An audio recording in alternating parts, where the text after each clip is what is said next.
মানুষ যখন আঘাত পেতে পেতে শক্ত হয়ে যায় তখন সবাই এসে বলে তোমার ভিতরে না মায়া ভালোবাসা নেই, তোমার সাথে আর থাকা যাবে না। কিন্তু নরম হৃদয় থেকে পাথর হওয়ার গল্পটা তো কেউই শুনতে চায় না। একটা ভাই বলতেছিল, ভাই আমাদের সম্পর্কটা শুরু হয় আমি যখন ইন্টার সেকেন্ড ইয়ারে পড়ি, আর সে ইন্টার ফার্স্ট ইয়ারে। সম্পর্কের প্রথম একটা বছর অনেক সুন্দর ছিল, এরপর থেকে আস্তে আস্তে ওর ব্যবহার চেঞ্জ হতে লাগলো। ছোট ছোট বাহানা দেখিয়ে কথা বলা বন্ধ করে দিত।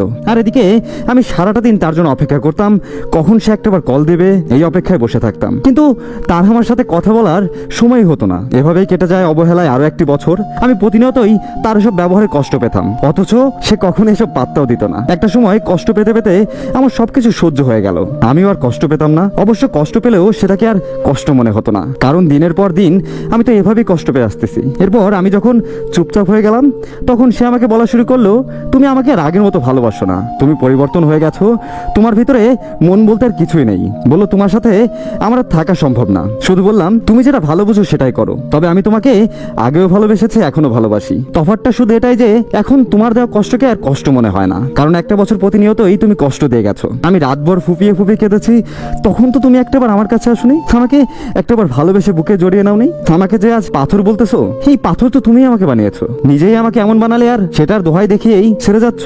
যাও, সমস্যা নেই, তবে যদি কখনো ফিরে আসতে ইচ্ছে হয় তোমাকেও ঠিক প্রথম দিনের মতো ভালোবাসা হয়ে আমার জীবনে ফিরে আসতে হবে, আর তখন তুমি আমাকে ঠিক আগের মতো করেই পাবে। যদি ভালো কিছু পাওয়ার জন্য দূরত্ব বাড়াতে হয় তাহলে সেটাই ভালো। এটা বলেই সেদিন আমি চলে আসি। আমি জানি ও ভালো নেই, আর আমিও ভালো নেই, তবে ওরও বোঝা উচিত মানুষকে অবহেলা করলে, প্রতিনিয়ত তাকে কষ্ট দিলে কতটা খারাপ লাগে। আর এটা যখন ও বুঝবে তখন ও ঠিকই আমার কাছে ফিরে আসবে। আমি ওর ফিরে আসার অপেক্ষা করবো সারাটা জীবন।